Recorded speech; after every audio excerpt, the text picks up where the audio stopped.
Kate today to introduce the Torah reading.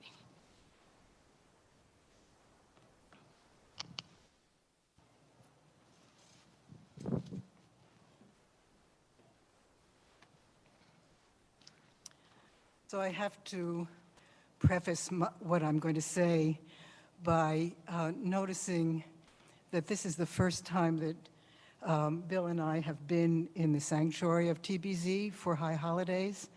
For many years, we were independent minyan people, and over these past few years, we've been welcomed into this community, which we came to because our beloved son and daughter-in-law and granddaughter are very integral parts of TBZ, and we are incredibly grateful for this community, and I am more than grateful to be able to be with all of you in person this year. I appreciated the opportunity last year on Zoom, but this is going from purgatory to paradise, if I could appropriate imagery from another religious tradition. So I'm going to speak, I hope, relatively briefly about today's Torah reading.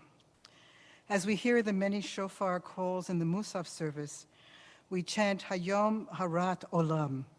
Today the world stands as at birth, or as Rabbi Sharon Cohen Anisfeld taught us at Slichot, more precisely, today the world is conceived. If we're celebrating the creation of the world, why isn't our Torah reading the first chapter of Genesis? Why did the rabbis choose chapters 21 and 22 of Breshit? In a verse that could speak to our surprise that we're listening to this chapter of Genesis in our Rosh Hashanah celebration, the prophet Isaiah calls to us, Shimu Elai Rodfei Tzedek, Mevakshe Adonai. Listen to me, pursuers of justice, seekers of Adonai. Habitu el Avraham avichem, ve'el Sarah ticholelchem. Look to Avraham your father, and to Sarah, who gave birth to you. The prophet calls to us as seekers of better versions of ourselves, seekers of a better world, seekers of divine presence, to look to our family origins for inspiration. But the verb used to describe Sarah, ticholelchem, could also be translated as who is giving birth to you, or who will give birth to you. It's a verb that means to go through birth pangs, pains of all kinds, and is especially used of a woman during labor, going through the pangs of childbirth. I hear in this call a call to think about what it means to look to Sarah specifically as our ancestor. The first words of Torah we hear on Rosh Hashanah are Va'adonai pakad et Sarah ka'asher amar, Vaya'as Adonai l'Sarah ka'asher diber. Adonai took account of Sarah as God had said. God dealt with Sarah as God had spoken.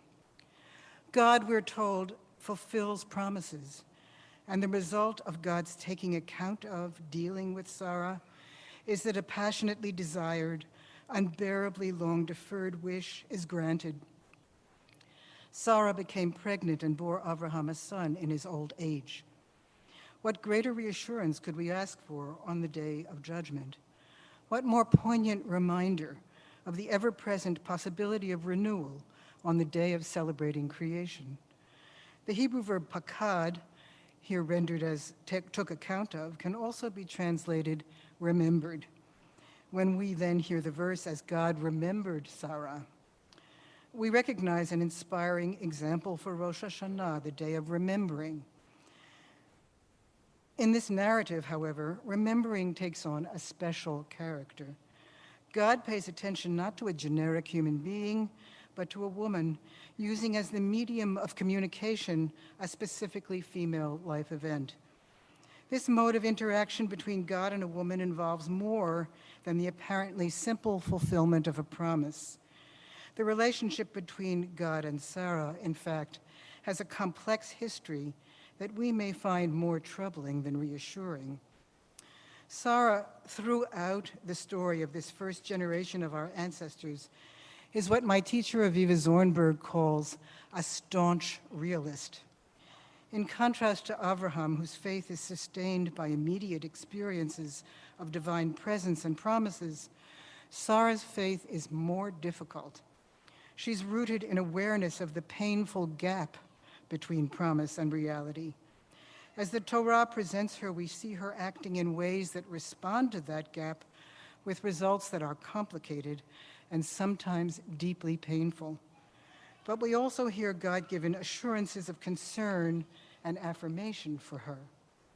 Let's think for a minute about the moment of God's annunciation of the birth of Yitzchak, Isaac, the laughing one, not directly to Sarah, but to Avraham. Sarah only overhears this promise, but the text becomes preoccupied with her response. And it's the response of a realist, surprise, even incredulity, based on the clear-sighted awareness of reality. Sarah laughed within herself, Bikir Ba, saying, "After I have become worn, is there to be pleasure for me? And my Lord," meaning Avraham, "is old." God's direct response is again to Avraham, asking, "Why does Sarah laugh? Is anything beyond Adonai? At that set time, I will return to you when time revives, and Sarah will have a son." God is responding to Sarah's inward probing and astonished questioning, yet still speaks directly only to Avraham. Most commentators, and most of us, hear God's words about Sarah as a rebuke.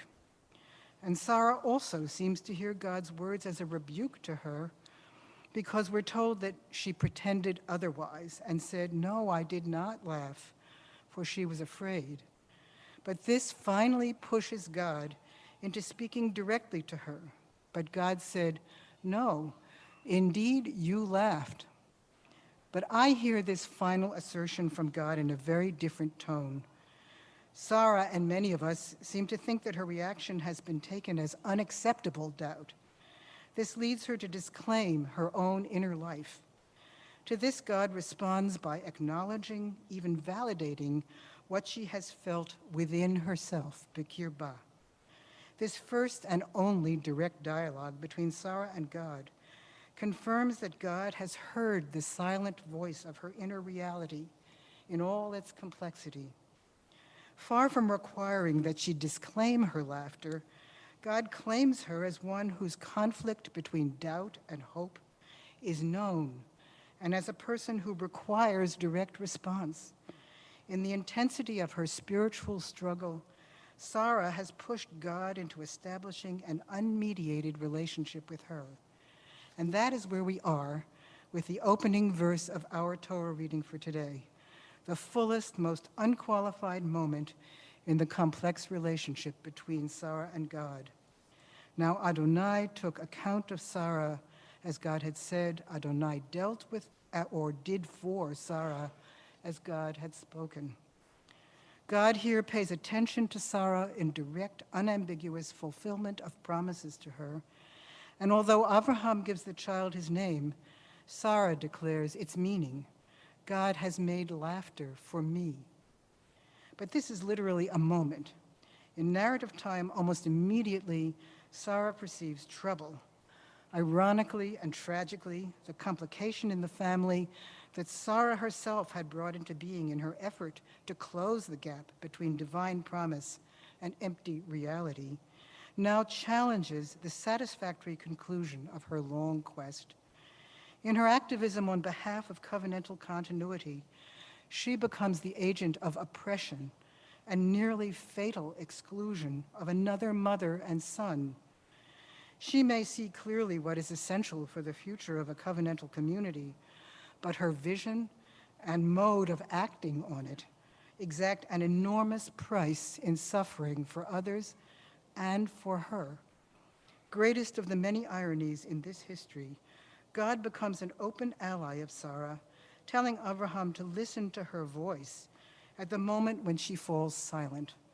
We never hear her voice again, nor is she visible in the biblical text until the notice of her death after the Akedah.